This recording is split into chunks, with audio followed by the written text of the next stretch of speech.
মানুষের বদলে ভিসার আবেদন করেছিল স্বয়ংচালিত রোবট বা সংক্ষেপে বট। এমনই অদ্ভুত অভিযোগে প্রায় 2000 ভারতীয়ের ভিসার আবেদন বাতিল করল ভারতে অবস্থিত মার্কিন দূতাবাস।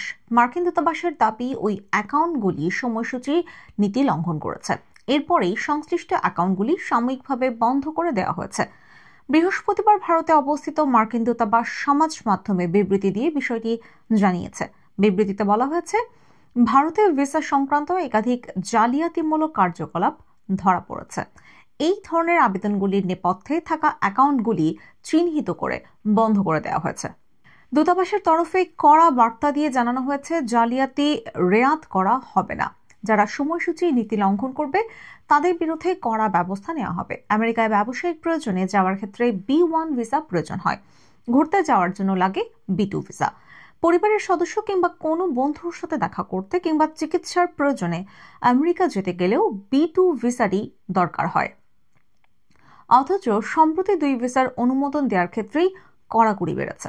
ভিসার আবেদনের নিয়মেও আনা হয়েছে কড়াকড়ি। আমেরিকার ভিসা নবীকরণ করাতে গেলে এখন থেকে ভারতীয়দের আরো বেশি সময় অপেক্ষা করতে হবে বলে গত মাসেই জানিয়ে দেওয়া হয়েছে। পাশাপাশি আরো জটিল হয়েছে ভিসা নবীকরণের জন্য আমেরিকার দূতাবাস উপদূতাবাসে গিয়ে ইন্টারভিউয়ের প্রক্রিয়া। দ্বিতীয়বার ক্ষমতায় আসার পর থেকেই ভিসা জালিয়াতি এবং বেআইনিভাবে অভিবাসনের বিরুদ্ধেও কঠোর পদক্ষেপ করা শুরু করেছে মার্কিন প্রেসিডেন্ট ডোনাল্ড ট্রাম্পের প্রশাসন। গত 2 মাসে 3 দফায় কয়েকশো ভারতীয় অভিবাসীকে ফেরত পাঠিয়েছে মার্কিন দূতাবাস। প্রসঙ্গত, গত 27 ফেব্রুয়ারি মার্কিন দূতাবাসের দায়ের করা একটি অভিযোগের ভিত্তিতে গত সপ্তাহেই ভিসা এবং পাসপোর্ট জালিয়াতি কাণ্ডে তদন্ত শুরু করেছিল দিল্লি পুলিশ। তার প্রায় 1 সপ্তাহের মাথায় নিজেই পদক্ষেপ করল দূতাবাস। সম্প্রতি ভুয়ো তথ্য দিয়ে ভিসার আবেদনের একাধিক ঘটনা প্রকাশ্যে আসে। তদন্তে নেমে ওই ঘটনায় জড়িত 31 জনের বেশি অভিযুক্তের বিরুদ্ধে মামলা দায়ের করে দিল্লি পুলিশ। অভিযুক্তদের মধ্যে রয়েছেন এজেন্টরাও।